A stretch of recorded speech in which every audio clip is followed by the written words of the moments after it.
네, 오늘은 느헤미야기 9장 말씀입니다. 제목은 하나님께로 더 가까이 갑니다 라는 제목입니다. 이 제목을 보면 찬양이 생각이 납니다. 하나님께로 더 가까이 갑니다. 이러한 마음으로 오늘 말씀을 들었으면 좋겠습니다. 우리가 한때 거리두기라는 그런 단어가 유행한 적이 있습니다. 왜냐하면 그 당시는 그 바이러스 전염성 때문에 일정한 거리를 딱 이렇게 두는 것이 원칙이었습니다. 그래서 그 당시 이후에는요, 적당한 거리를 딱 두는 것이 긍정적인 덕목으로 많이 여겨지게 된 것도 사실입니다. 물론 우리 인간관계에서도 거리가 없을 수는 없죠. 부모와 자식 간의 이 관계에서도요, 자식이 성인이 되거나 자식이 결혼을 하게 되면 독립이라는 것으로 합당한 거리가 생기게 마련입니다. 오늘은 하나님과의 관계에서의 부분에 대해서 그 부분을 한번 살펴보겠습니다. 하나님과의 관계에서 거리, 그 거리가 과연 괜찮은 것일까? 하나님과의 거리가 어떠해야 되는가? 이 부분들을 말씀을 통해 봤으면 좋겠습니다. 여러분, 우리한테서 가장 중요한 존재가 누구일까요? 사람들한테 가장 중요한 존재는 단연코 하나님입니다. 왜일까요? 왜냐하면 내가 죽고 사는 문제, 내가 행복해지고 불행해지는 문제, 이 중요한 모든 것들이 다 하나님께 달려있기 때문입니다. 그래서 하나님과의 관계에서 이 관계는요, 내 인생 모든 부분에서 직접적이고 지대한 영향을 미칩니다. 우리가 그렇게 강조하고 있는 구원, 이 구원이라는 것도요, 하나님과의 관계가 이어지느냐, 아니면 그냥 원래대로 끊긴 채로 계속 살아가다가 결국에 영원히 분리가 돼버리는 지옥으로 끝나느냐, 그 문제를 다루는 것이 바로 구원 문제입니다. 관계 문제입니다. 여러분, 그리스도인이라는 것이 무엇일까요? 그리스도인. 죄 때문에 하나님과의 관계가 끊어진 사람이 예수 그리스도의 십자가 사역과 그분의 보혈의 은혜로 관계가 회복된 사람, 그래서 그리스도의 소유가 된 사람, 그리스도의 것이 된 사람이 바로 그리스도인입니다. 그래서 이 하나님과의 관계가 복구가 된 것이 바로 칭이고요. 또 그 하나님과의 관계가 더 가까워지고 더 친밀해지는 것이 바로 성화고요. 그리고 이 하나님과의 관계가 그 거리가 영이 된 상태, 온전히 하나가 된 상태, 영으로 그 관계의 거리가 수렴되는 상태가 바로 영화입니다. 영화는 우리 예수님께서 다시 오실 때, 공중에 오실 때, 그때 비로소 이루어지게 됩니다. 그래서 우리가 이 땅에 거할 때는요, 하나님과의 거리를 좁혀 나가야 됩니다. 하나님과 더 가까워져야 됩니다. 구원을 받았다고 해서 다 하나님과 가까운 게 아니에요. 관계가 먼 성도님들도 얼마든지 있습니다. 우리한테서 하나님과의 관계를 가깝게 하는 것보다 더 중요한 일은 이 세상에 없습니다. 왜냐하면 그 관계로 말미암아 오는 것들이 있기 때문이에요. 관계로부터 오는 그 중요한 것들, 하나님께서 주시는 기쁨과 평안과 은혜와 그분의 역사와 도우심, 것들이 그분의 관계에서 오기 때문입니다.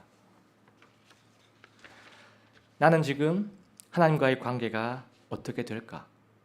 지금 나는 얼마나 가까울까? 얼마나 멀까? 그리고 그 거리가 더 가까워지려면 무엇이 필요할까? 오늘은 느헤미야기 9장 말씀을 통해 가지고 하나님과의 관계를 더 가깝게 하려면 무엇이 필요한지 그 답을 한번 찾아가 보겠습니다. 느헤미야기 8장에서는요, 어떤 내용이 있었습니까? 영적으로 부흥을 하는 방법이 나왔습니다. 그 방법을 발견했습니다. 그러면 오늘 9장은요, 그 여정이 계속 진행이 되어집니다. 이어지고요. 유대인들이 지난번에 그 초막절 명절을 제대로 지켰죠. 제대로 지킨 게 나왔습니다.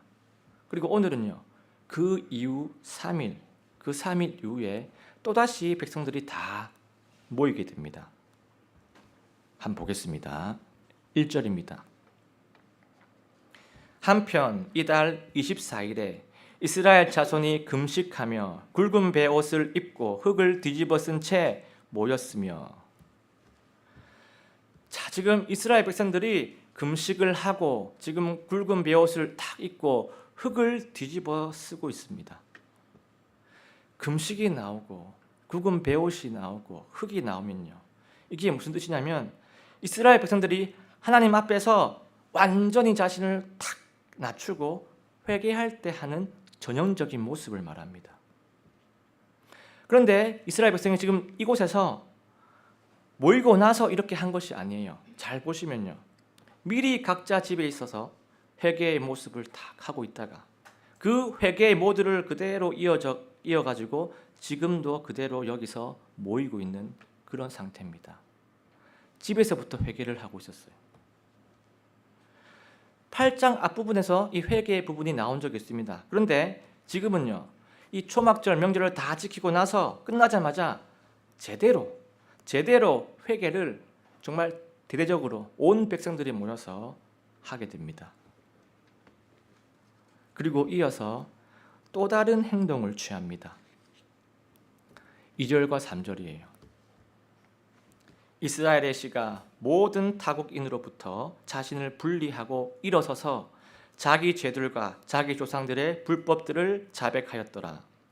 또 그들이 낮의 4분의 1 동안에는 자기 자리에 서서 주 자기들의 하나님의 율법책의 말씀들을 낭독하였고 다른 4분의 1 동안에는 자백하며 주 자기들의 하나님께 경배하였더라. 자, 지금 이 구절들에서 눈에 띄는 부분이 있습니다. 모든 타국인으로부터 자신을 분리했다라고 지금 기록을 하고 있습니다. 지금 이스라엘 백성들은요, 이방인들의 그 문화와 풍습들을 완전히 제거하기로 결심을 했다고 보시면 됩니다. 이스라엘 백성들이 지금까지는요, 이방인들과 어울리면서 그 풍습들, 그 문화들 탁 접하면서 같이 그 문화를 공유하고 즐기면서 구별된 모습을 보이지 못했는데, 이제는 그것을 완전히 딱 정리하면서 딱 끊으면서 돌이키는 모습을 보이고 있습니다. 하나님과의 관계를 더 가깝게 하기 위해서 다시금 하나님의 방법, 하나님의 방식으로 돌아오고 있습니다. 그뿐만이 아닙니다. 회개를 지금 하고 있는데요, 어떻게 하고 있냐면 3시간은 말씀을 낭독하고 또 3시간은 자기의 죄를 자백을 하고 있습니다. 이게 무슨 말이냐고 하면요, 말씀을 근거로 해가지고 죄를 자백하고 있다는 그런 사실이에요. 내가 생각하는 죄, 이건 내가 생각하기엔 죄고 이건 내가 생각하기엔 죄가 아니구나, 그게 아니라 말씀에 근거한 죄의 고백을 하고 있습니다. 우리가 제대로 회개를 하려면요, 평소에 말씀을 접해야지만이 내 생각과 다른, 내가 깨닫지도 못한 그 죄들을 발견할 수 있고 거기에 기본으로 해서, 근간으로 해서 회개를 할 수가 있습니다. 그래서 우리는 평소에도 하나님 말씀을 꾸준히 취하는 것이 필요합니다. 말씀을 한 번에 몰아가지고 쭉 읽는 것도 좋지만요, 말씀을 접하는 빈도수, 말씀을 묵상하는 빈도수, 이게 더 중요한 겁니다.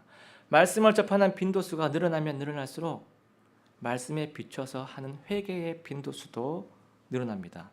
회개의 수가 늘어나는 것이 내가 정말로 엉망인 사람이구나, 내가 정말 구제불능이구나, 나는 포기해야겠구나, 이런 뜻이 아니고요. 회개를 많이 한다는 것은 내가 매번 하나님 앞에서 용서를 구하고 말씀에 힘입어서 회개를 하는구나, 내가 회복을 하고 있구나, 내가 하나님의 은혜로 깨끗하게 되고 있구나, 그것을 의미하는 겁니다. 회개가 없는 자들은요, 깨끗해서 회개가 없는 게 아니라 더러움을 몰라서 회개가 없는 겁니다. 여러분, 하나님과의 관계에서 회개는요, 정말로 중요한 부분입니다. 우리한테 어떤 하나님 앞에 한 중대한 불순종이 있었다고 하면요, 우리가 우리의 의지대로 우리의 방법대로 하나님과의 관계를 가깝게 할 수는 없습니다. 우리의 방법대로 그 관계를 개선할 수 있는 방법은 없어요. 그건 다 내 생각입니다. 하나님이 정하신 방법, 하나님이 가르쳐 주신 방법, 그 회개가 바로 관계 회복의 열쇠입니다. 하나님께 나의 죄를 솔직하게 고백을 하고 그 행동을 돌이키면서 하나님께 긍휼하심을 구해야만이 그분의 은혜가 임해서 관계가 가까워질 수 있습니다. 하나님과의 관계는요, 은혜로 가까워지는 겁니다. 우리가 뭐가 잘나서 가깝게 할 수 있는 동기력이 있습니까? 이스라엘이 지금 이 모든 것을 다 하고 있습니다. 시편 51편 17절 18절 말씀입니다. 하나님께서 구하시는 희생물은 상한 영이라. 오 하나님이여, 상하고 통회하는 마음을 주께서 멸시하지 아니하시리이다. 주께서 주의 선하신 즐거움으로 시온에게 선을 행하시고 예루살렘의 성벽들을 쌓으소서. 아멘입니다. 여러분, 그래서 우리가 하나님과의 관계가 더 가까워질 수 있는 원리는요, 오늘 본문에서 이겁니다.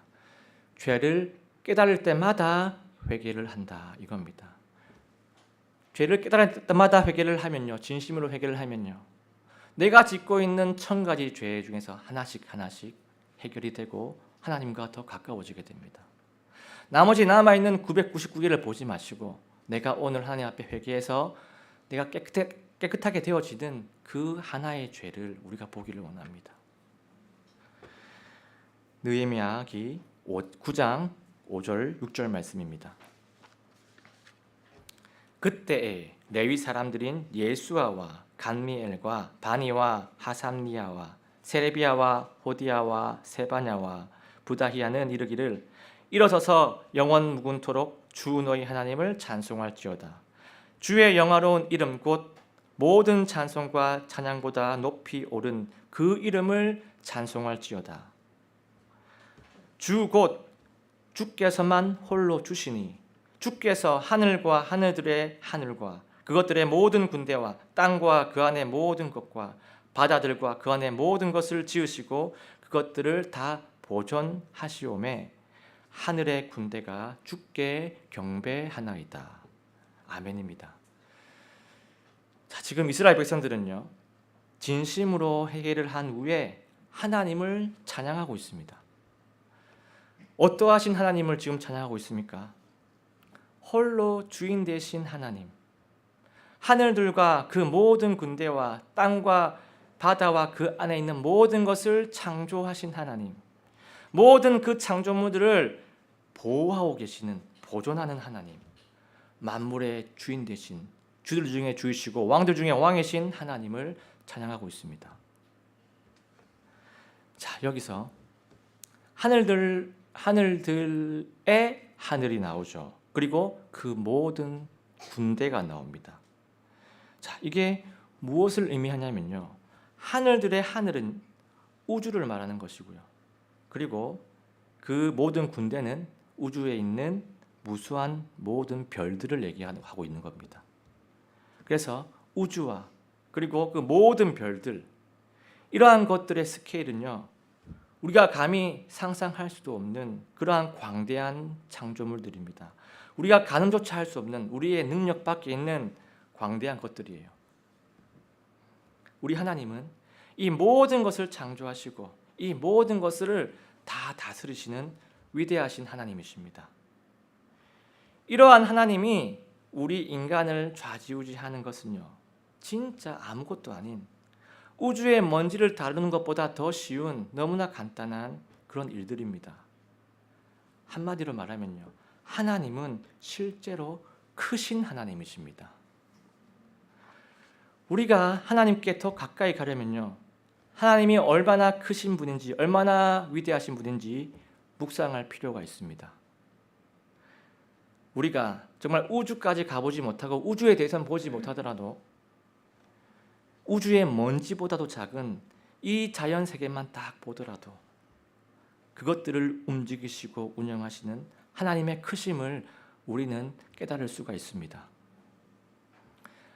하나님의 크심, 하나님의 위대하심, 이것들을 왜 우리가 종종 깨닫고 있어야 하냐면요, 이러한 인식이 실제로 나한테 있을 때, 내가 그것을 인식하고 있을 때 우리는 하나님에 대한 마음도 더 커지고 그분에 대한 열정도 일어나고 그분에 대한 두려움도 생기고 그분에 대한 경외심도 생기기 때문입니다.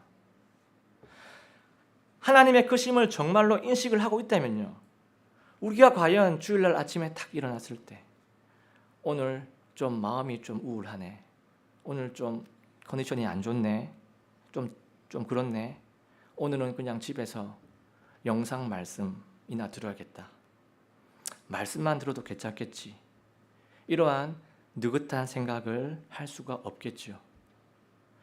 하나님의 크심을 느끼고 있다면요, 우리는 말씀 공부를 위해서가 아니라 나를 만드신 하나님께 내가 두 손을 들고 엎드려서 나아가야겠구나, 내가 주님을 찬양하고 경배를 하겠구나, 그래서 나를 드리려고 하나님께 이곳에 나아오는 것입니다. 여러분, 내 인생에서 하나님보다 더 크고 절대적인 영향력을 미치는 존재는요, 이 세상에 없습니다. 하나님이 곧 나의 근원이시고 하나님이 곧 나의 전부입니다. 그래서 우리가 하나님과 더 가까워지는 그 두 번째 원리는 이겁니다. 하나님의 크심을 묵상하는 겁니다. 하나님이 얼마나 크신지 우리가 시시때때로 묵상하기를 원합니다. 그것이 내 마음속에 잘 인식이 된다면 우리의 마음도 달라지고 우리의 행동도 하나님 앞에서 달라지게 될 겁니다. 그리고 그분께 더 가까이 갈 수 있을 겁니다. 자, 그리고 그 다음 본문입니다. 그 다음은 7절에서 37절까지인데요. 긴 기도문이 이어집니다. 자, 이 기도문은 어떤 내용이 나오냐면 이스라엘 백성들이 자신의 그 과거들을 딱 되돌아보면서 정말 고집이 세고 완고했고 불순종했던 우리들이었는데 그런 우리들에게 베푸셨던 그 하나님의 은혜들을 쭉 기억을 하면서 쭉 되뇌이고 있습니다. 은혜를 기억하고 있습니다. 이 기도 부분 전체를 다 읽기는 힘듭니다. 너무 많기 때문에. 그래도 우리가 중요한 부분들은요, 좀 길게 읽어봤으면 좋겠습니다. 이 말씀만 쭉 읽어 내려가도 우리에게 하나님이 주시는 은혜가 있을 겁니다. 12절과 그리고 15절에서 21절까지를 한번 교독하겠습니다. 12절부터 제가 시작하겠습니다. 또 그들을 낮에는 구름 기둥으로 인도하시고 밤에는 불 기둥으로 인도하사 그들이 가야 할 길에서 그들에게 빛을 주셨으며 15절입니다. 15절. 네.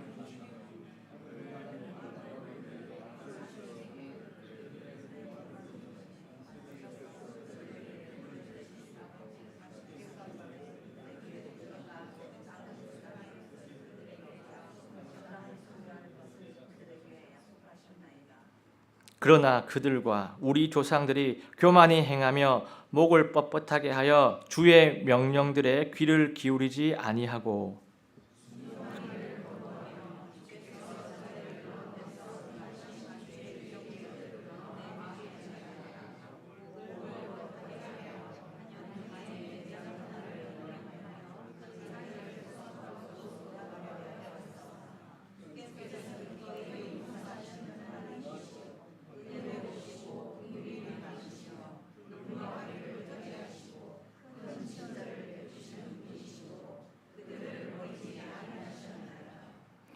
참으로 그들이 자기들을 위해 부어 만든 송아지를 만들고 이르기를 이것이 너를 이집트에서 데리고 올라온 내 하나님이니라 하여 큰 경노를 일으켰사오나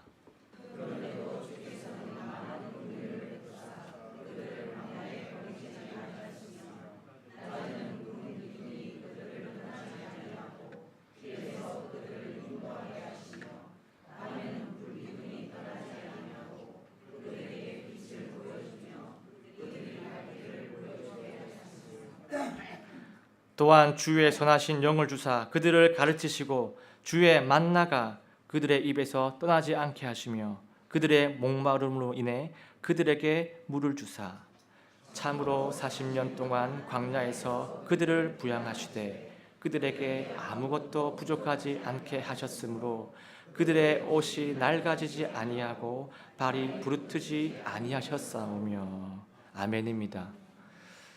자, 지금 출애굽 스토리가 이어지고 있습니다. 광야에 있던 그 수많은 이야기들이 지금 간증이 되고 있는데 기도로 간증이 되고 있습니다. 하나님께서 그 이스라엘 백성들에게 딱 붙으셔가지고 끝까지 케어를 하는, 끝까지 책임을 지는 우리 하나님의 모습입니다. 지금 이 구절을 딱 읽고 있으면요, 저의 인생이 떠오릅니다. 이 구절을 딱 읽고 있으면 우리의 인생이 떠오릅니다.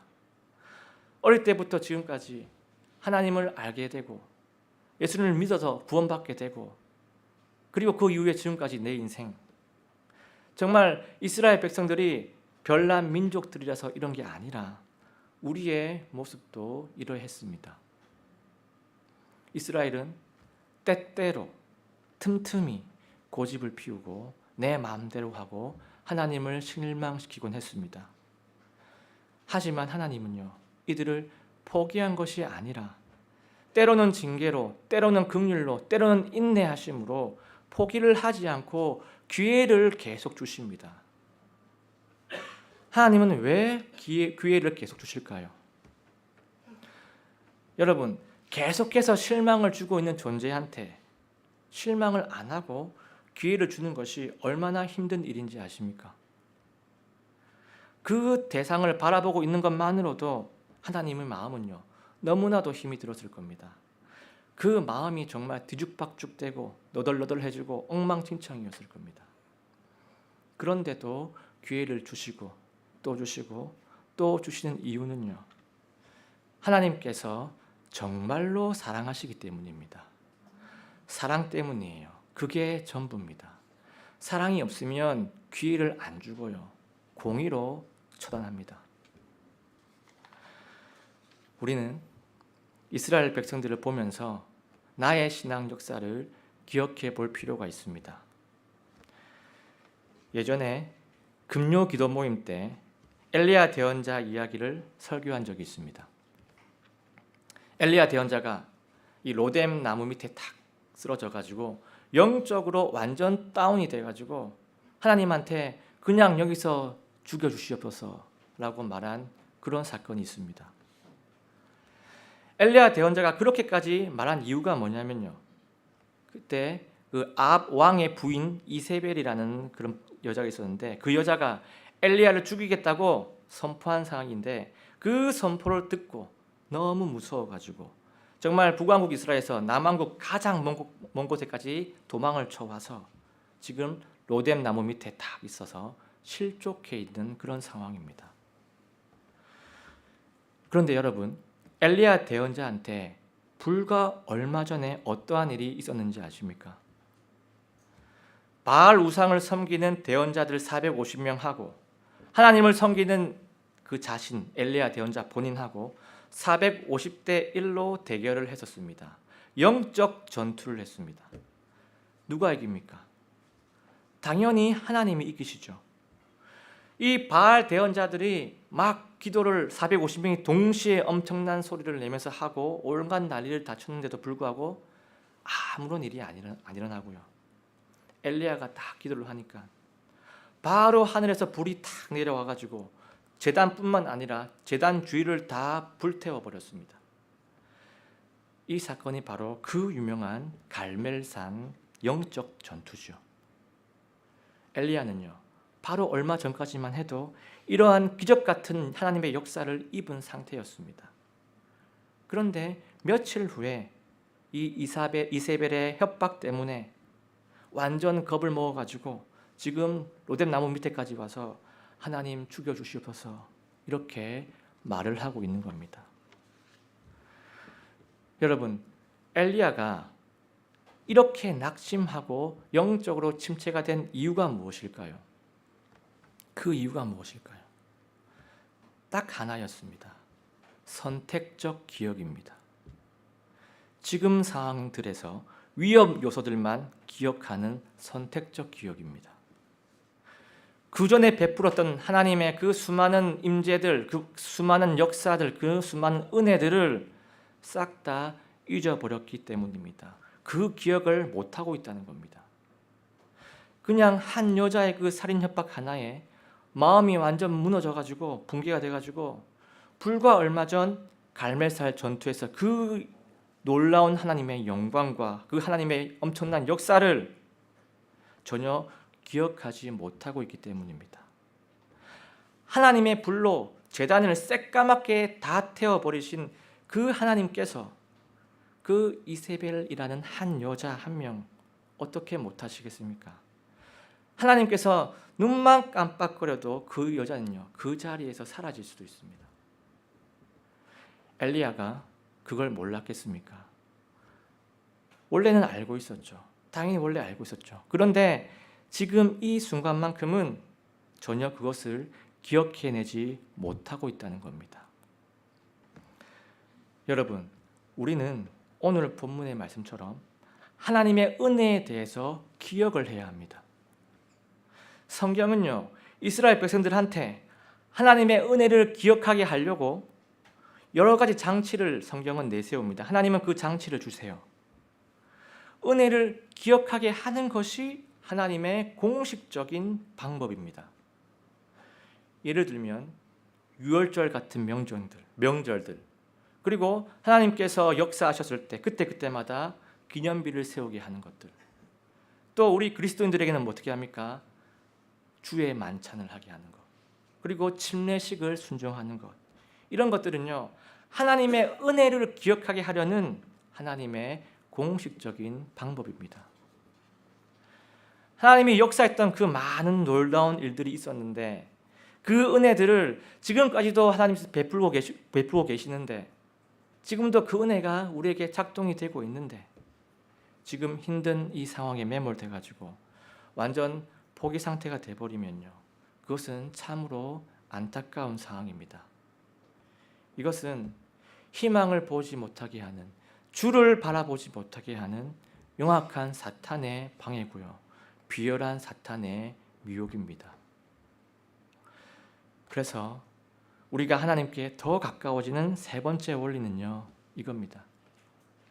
하나님의 은혜를 기억하고 그 은혜를 묵상하는 겁니다.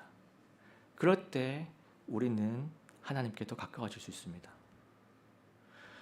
여러분, 오늘 이 시간에 하나님의 은혜를 기억해 보기를 원합니다. 여러분, 오늘은 나에 대한 하나님 은혜의 역사를, 그리고 우리 공동체에 대한 하나님의 은혜의 역사, 또 우리 대한민국에 대한 하나님 은혜의 역사를 기억해 봤으면 좋겠습니다. 예수님 믿고 있는 현재 나의 상황도 그렇고, 어릴 때부터 믿고 있는 부모님 만나가지고 순수할 때 하나님의 존재를 알게 되고 믿게 되고, 조금 머리가 크니까 이게 성경이 맞나? 사실인가? 이성적으로 비판적 사고가 당연히 일어나죠. 비판적 사고는 중요합니다. 그렇게 의심이 될 때 그래도 내 모든 주변에서 하나님의 은혜가 임하는 그런 장면들, 그런 현상들을 옆에서 계속 볼 수 있는 그 자체도, 이 모든 것도 하나님의 변함없는 은혜입니다. 여러분, 우리 대한민국을 보면 위로는 북한이요, 그 위로는 중국이요, 더 위로는 러시아입니다. 왼쪽에는 또 중국이요, 오른쪽에는 일본이고, 사방이 영적으로 최악입니다. 그런데 대한민국이 몇천 킬로미터 떨어져 있는 미국과 관계를 맺어가지고 신앙적인 영향, 신앙적인 혜택을 받은 것은요, 이건 정말로 기적 같은 은혜입니다. 전 아시아를 통틀어 가지고 오직 대한민국만, 같이 가까이 있는 북한도 아니에요, 오직 대한민국만 복음으로 이렇게까지 세워져 있습니다. 여러분, 우리 교회 골목들 한번 들어가 보십시오. 점집, 무당집이 몇 개인지 모릅니다. 바로 근처에 있습니다. 우리 동네는요, 원래 이런 동네예요. 아기 동자 섬기고, 선녀신 섬기고, 사탄 마귀의 세력들이 자기들이 왕인 마냥 주름 잡고 있던 동네가 바로 이곳입니다. 그런데 미국의 한 선교사가 부산 땅에 와가지고 이곳에 교회를 세웠고, 교회를 세우겠다고 노력했고, 하나님께서 도와주셨고, 그래서 이곳에 우리가 신앙생활을 하고 있다는 자체가 기적 같은 은혜입니다. 이 예수 그리스도의 교회가 이 동네에 세워져서 예수 그리스도의 살아계심과 예수 그리스도가 이곳에 왕이시라는 것을 증명하고 있습니다. 그 증거들이 바로 여러분들이에요. 그 증인들이 바로 우리입니다. 우리가 하나님의 은혜를 기억해야 합니다. 진짜 자격이 없는 우리한테 베풀어 주신 그분의 호의를 잊지 않기를 바랍니다. 저도 하나님의 은혜를 평소에 절대 잊을 수가 없습니다. 왜냐하면요, 한 주 한 주 그분의 은혜로 이 자리에 저는 설 수 있기 때문입니다. 저는 다른 훌륭한 목사님들처럼 설교를 미리 몇 주씩 이렇게 쌓아두고 만들어두지를 못해요. 노력을 해도 그게 안 됩니다. 예전에 일할 때처럼 회사 프로젝트 이런 거 할 때처럼 설교는 그렇게 되지가 않았습니다. 이번 주에는 탁 머리를 엉덩이를 딱 방석에 탁 묻어놓고 다음 주 설교까지 한번 열심히 한번 만들어봐야지, 짜봐야지 하고 하면 이상하게도 첫 번째 설교가 예상 시간 안에 나오지 않고 두 번째 설교까지 가지 못합니다. 설교는 하나님께서 은혜를 주셔야지만 제가 할 수 있다는 것을 저는 월요일부터 목요일까지 절망하고 있다가 목, 금, 토요일에 하나님의 은혜를 느끼는 그런 부족한 사람입니다. 그래서 여러분, 중요한 것은요, 이 상황 자체가 영적으로 보면 저한테 가장 축복된 상황이라는 겁니다.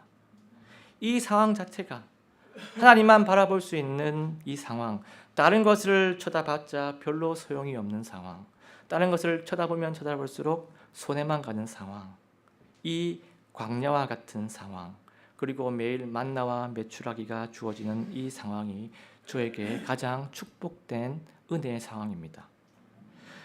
여러분은 어떤 하나님의 은혜를 받아오고 있습니까? 그 은혜를 기억해 보기를 원합니다. 우리는 공통적으로 이런 기억이 있을 겁니다.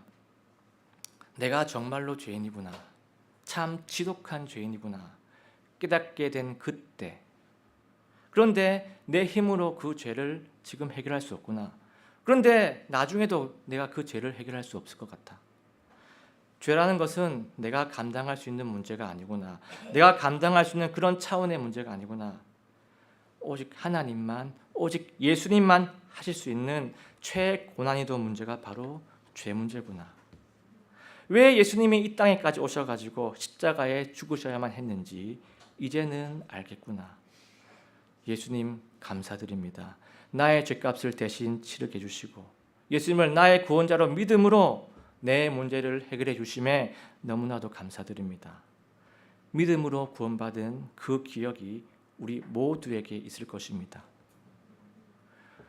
우리가 이러한 하나님의 은혜를 당연시 여기지 않기를 원합니다.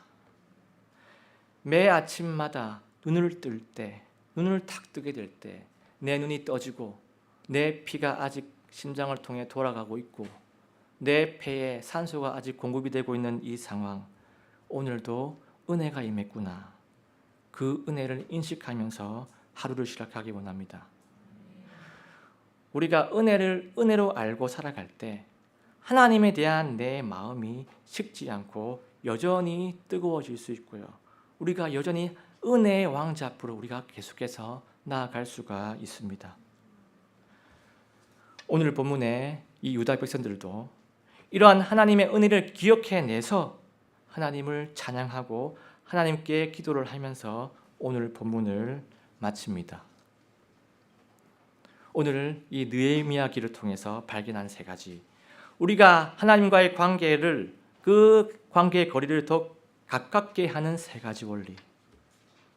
첫 번째, 죄를 깨달을 때마다 회개를 한다. 회개를 하면서 주눅들지 마시고요, 하나님의 은혜를 구하시기 원합니다. 두 번째, 하나님의 크심을 묵상하는 것. 우리가 시시때때로 그분의 크심을 묵상하기 원합니다. 세 번째, 하나님의 은혜를 기억하고 그 은혜를 묵상하는 것. 이 세 가지를 기억하고 우리가 실천하기를 원합니다. 그래서 주인 되신 하나님, 우리의 소망이 되신 하나님, 우리를 구별하셔가지고 그분의 거룩한 길로 우리를 쭉 우리의 인생을 인도하실 하나님과 더욱더 가까워지는 우리 모두가 되시기를 예수님의 이름으로 간절하게 소원합니다. 마지막으로 이 말씀 다 같이 읽고 마치겠습니다.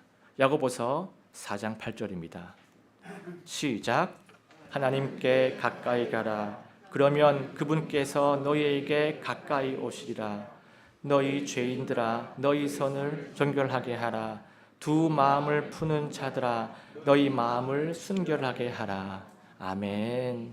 기도하시겠습니다. 오늘 주신 말씀을 마음에 품고 기억하면서 하나님께 도우심을 구하는 기도하시겠습니다.